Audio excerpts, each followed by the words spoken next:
Hello everyone. तो आज हम लोग देखेंगे electric field due two point charge. Point charge की वजह से इलेक्ट्रिक फील्ड क्या होगा। सबसे पहले हमें जानना है पॉइंट चार्ज क्या होता है, ठीक है, उसके बारे में जानना है। फिर हमें बताना है कि पॉइंट चार्ज की वजह से इलेक्ट्रिक फील्ड की इंटेंसिटी क्या होगा, वो बताना है।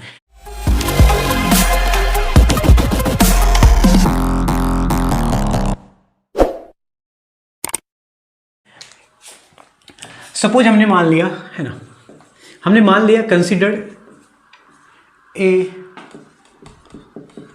पॉइंट चार्ज है ना, जिसका इलेक्ट्रिक फील्ड को हमने ई मान लिया, ठीक है। Point charge having electric field intensity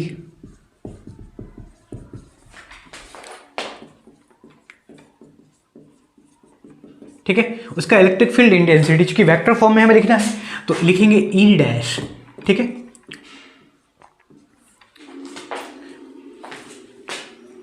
point charge मान लो Q, कोई पॉइंट चार्ज Q, उसका इलेक्ट्रिक फील्ड है इंटेंसिटी ई डैश। अब सवाल ये कि इलेक्ट्रिक यहाँ जो सोर्स चार्ज है, इसको जिस पॉइंट चार्ज भी कह सकते हैं, इसका एक्चुअल में इलेक्ट्रिक फील्ड होगा कितना।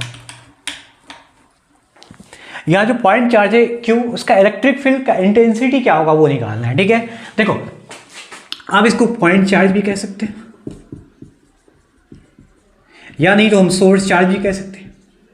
पॉइंट चार्ज हो या सोर्स चार्ज होगा, लाइक मान लिया कैपिटल Q, इसका जो इंटेंसिटी होगा वो चारों तरफ बिखरा पड़ा रहेगा, है ना। सपोज मान लो पॉइंट चार्ज Q है, इसका इलेक्ट्रिक फील्ड इसके अगल बगल होगा, है ना। हर एक चार्ज का इलेक्ट्रिक फील्ड होगा। इलेक्ट्रिक फील्ड एक एरिया होता है जहाँ किसी दूसरे चार्ज को लाते हैं तो वो या तो अट्रैक्शन या रिपल्सन फील करता है। तो किसी भी चार्ज का इलेक्ट्रिक फील्ड इंटेंसिटी जो होता है वो आसपास का एरिया होता है। उसके आसपास के रेंज में अगर कोई दूसरा चार्ज आ जाएगा या तो अट्रैक्शन होगा या तो रिपल्सन होगा। अट्रैक्शन कब और रिपल्सन कब होता है, अगर सेम चार्ज है तो ऑब्वियसली रिपल्सन होगा, और अपोजिट चार्ज है, अनसेम चार्ज है या अनइक्वल चार्ज है तो ऑब्वियसली वो क्या होगा, अट्रैक्शन होगा, ठीक है। सपोज मान लो कि पॉजिटिव चार्ज टेस्ट चार्ज क्यों, पॉजिटिव चार्ज मान लिया मैं, है ना। यहाँ पे लिख सकते हैं consider point charge having positive point charge भी मान सकते हैं या सोर्स चार्ज मान सकते हैं। इसका इलेक्ट्रिक फील्ड मान लो इतने एरिया में। वैसे कितना कहाँ तक इलेक्ट्रिक फील्ड होगा, उसका रेंज कहाँ तक होगा वो आपको बताऊंगा, ठीक है। अपने फॉर्मूला में समझ में आ जाएगा। इसका इलेक्ट्रिक फील्ड मान लो ये एरिया है, इतना एरिया हो गया सपोज। इलेक्ट्रिक फील्ड वेक्टर इसलिए क्योंकि इलेक्ट्रिक फील्ड का इंटेंसिटी होता है जो मैग्नीट्यूड हो गया, और इसका डायरेक्शन भी होता है। तो ऑब्वियसली ये पॉइंट चार्ज है प्लस पॉजिटिविटी, इसका जो डायरेक्शन होगा रेडियली आउटवर्ड हो जाएगा, ठीक है। पॉजिटिव टेस्ट चार्ज कहते हो, पॉजिटिव जो पॉइंट चार्ज है इसका जो डायरेक्शन होगा वो रेडियली आउटवर्ड हो जाएगा, ठीक है, रेडियली आउटवर्ड होगा। एक होता है negative charge, negative source charge अगर लेते हैं सपोज -Q, तो इसका डायरेक्शन क्या होगा, इलेक्ट्रिक फील्ड के डायरेक्शन क्या होगा इसके लिए, अंदर की ओर होगा, नहीं अंदर की ओर, ठीक है। थोड़ा सा सीधा कर लिया जाए, ये अंदर होगा, ठीक है, इस तरह से। ये हो जाएगा रेडियली इनवर्ड। डायरेक्शन क्या होगा इसका, रेडियली इनवर्ड होगा,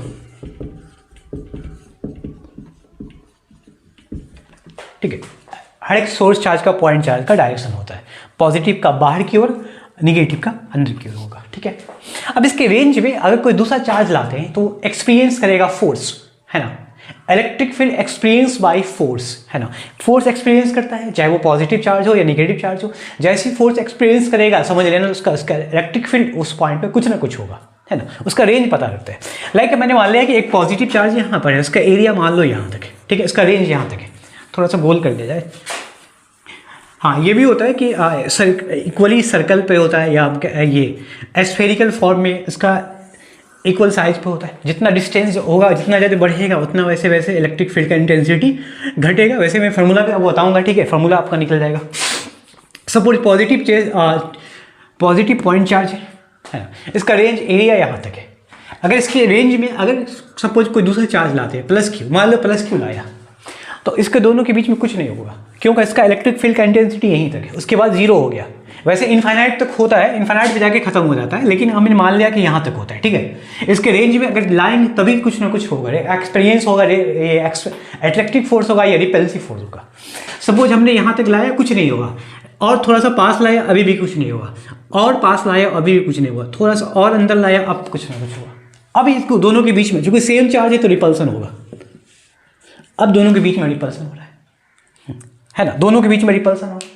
तो इसका मतलब है कि जब जहाँ से फोर्स का एक्सपीरियंस होना शुरू होगा वहीं से स्टार्ट होगा उसका इलेक्ट्रिक फील्ड। आपने पढ़ा भी होगा E इक्वल्स टू क्या होता है, F/Q। यहाँ से इलेक्ट्रिक फील्ड, किसी भी चार्ज पे जो फोर्स एक्सपीरियंस होता है उस फोर्स का मैग्नीट्यूड क्या होता है, Q इंटू, जिस चार्ज पे होगा वो होगा Q, जिस रेंज में होगा मतलब इलेक्ट्रिक फील्ड के रेंज में होगा तो वो E होगा, इलेक्ट्रिक फील्ड हो जाएगा। इलेक्ट्रिक फील्ड को हम लोग दिखाते हैं एक इमेजिनरी लाइन से, जिसको हाँ एक इमेजिनरी लाइन से दिखाते हैं, एक है ना इस टाइप का इमेजिनरी लाइन होता है, मैंने ड्रॉ कर लिया। वैसे दिखाई तो नहीं देगा, हर चीज़ थोड़ी दिखाई देता है, ये तो आपको दिखाई भी नहीं देगा इमेजिनरी लाइन कैसा होता है। हमने एक वर्चुअली मैंने मान लिया कि एक इलेक्ट्रिक फील्ड लाइन है, ठीक है, जो डायरेक्शन ऑब्वियसली आउटवर्ड होता है, इनवर्ड होता है। ये जो दिखा रहा हूँ ये क्या है, एक इलेक्ट्रिक फील्ड का मैग्नीट्यूड, ये इमेजिनरी लाइन मान लो, इसको मान लो इमेजिनरी लाइन है, ठीक है, इनवर्ड हो गया, आउटवर्ड हो गया। एक वर्चुअल लाइन होता है, एक इमेजिनरी लाइन होता है जिसको हम सिर्फ दिखा सकते हैं, हमें देखेंगे नहीं।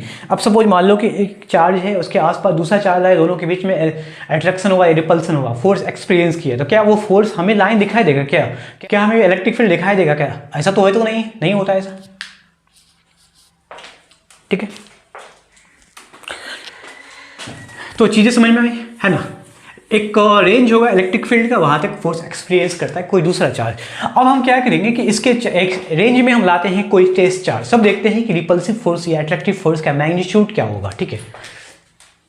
उसके बाद इलेक्ट्रिक फील्ड का मैग्नीट्यूड क्या होगा।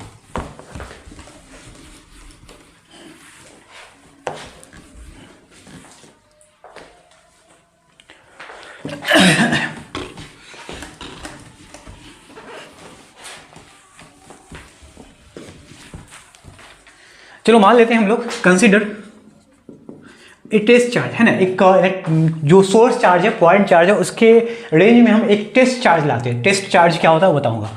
Consider a test charge,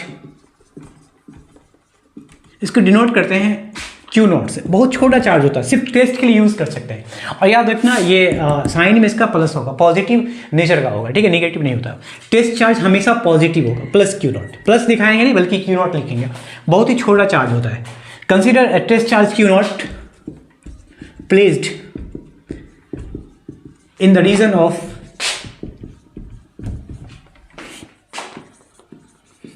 electric field, है ना।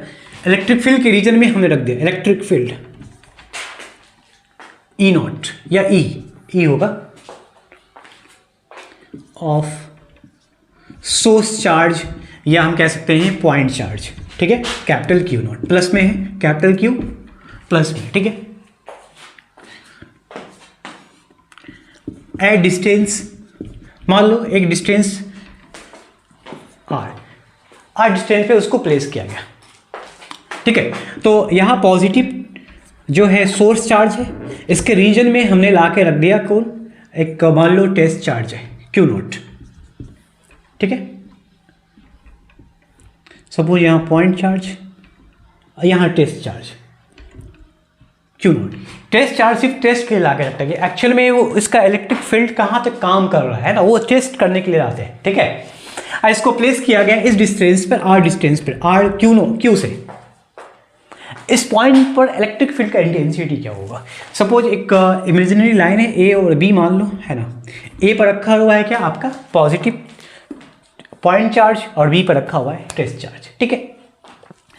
Q0 पर हम इलेक्ट्रिक फील्ड का इंटेंसिटी बताना है, Q0 पर क्या हो, R डिस्टेंस से प्लेस किया गया है, ठीक है। तो ऑब्वियसली जब हम टेस्ट चार्ज को रखते हैं इसके फील्ड में, तो एक एक्सपीरियंस करेगा फोर्स, है ना। टेस्ट चार्ज क्या करेगा, एक फोर्स एक्सपीरियंस करेगा, क्योंकि इसके इलेक्ट्रिक फील्ड में रखा गया है, ठीक है। उस फोर्स का मैग्नीट्यूड एक्चुअल आपने पढ़ा भी हो, कूलम्स लॉ क्या होता है कि दो चार्ज के बीच में लगने वाला फोर्स ऑफ अट्रैक्शन या रिपल्सन क्या होता है, Q1 Q2 अपॉन R², है ना, ये होता है ना, K इंटू Q1 Q2। तो यहाँ दो चार्ज है K Q0 और डिस्टेंस R है। इलेक्ट्रिक फील्ड का मैग्नीट्यूड क्या होगा इस पॉइंट पर, वो निकालना है, ठीक है। इलेक्ट्रिक फील्ड निकालना ड्यू टू पॉइंट चार्ज, इसका इलेक्ट्रिक फील्ड इस पॉइंट पे क्या होगा, है ना। द इलेक्ट्रिक फोर्स F, ठीक है, वेक्टर क्वांटिटी वेक्टर फॉर्म में लिख सकते हैं।